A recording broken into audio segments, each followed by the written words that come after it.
lakini tutasimama kidogo. Darasa ya kesho tutakuwa na maneno kidogo juu ya miradi, itakuwa kiasi cha siku moja au siku mbili kwa ajili ya kuweka sawa maneno ya Maalim Yaslam Muhammad Salim wa Mombasa.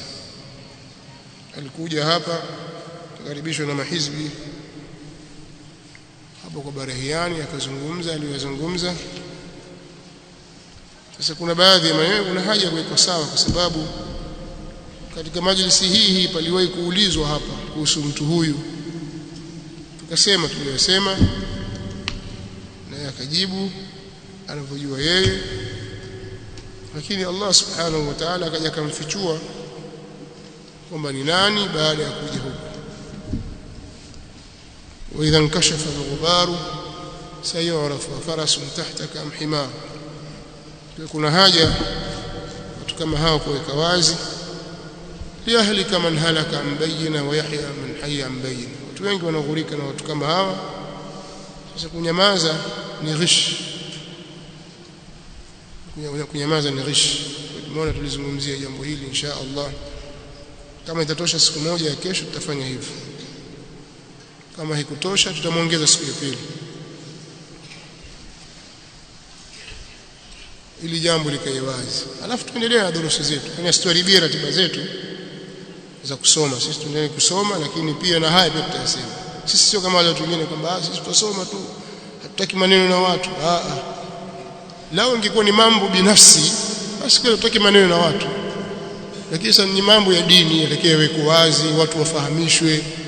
Sasa tutasema vipi tutaki maneno na watu na hali ya kuwa kuna watu wanababaisha, wanawasumbua watu, wanababaisha watu?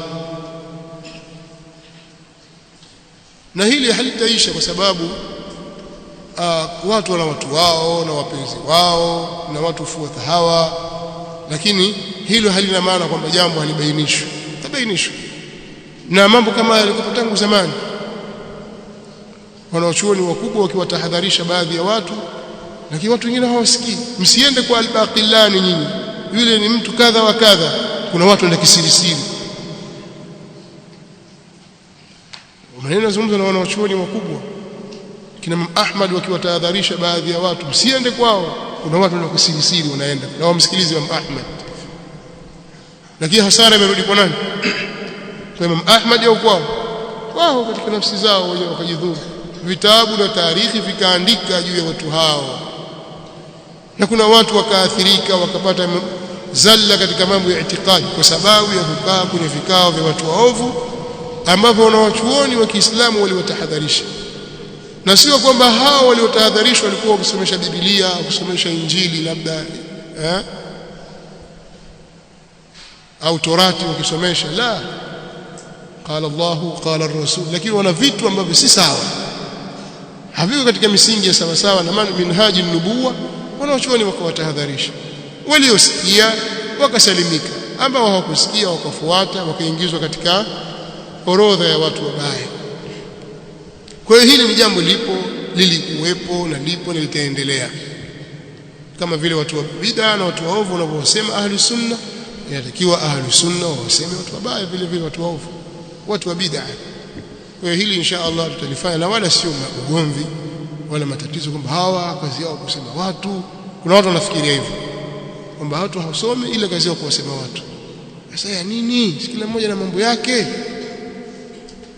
Hayo tutakuja kuyaona insha Allah katika darasa tutakayofuata kesho maalum kwa ajili ya jambo hili. Nasallallahu lana wa lakum at-tawfiq was-sadad. Subhanakallahumma bihamdik wa ashhadu an la ilaha illa anta astaghfiruka wa atubu ilayk.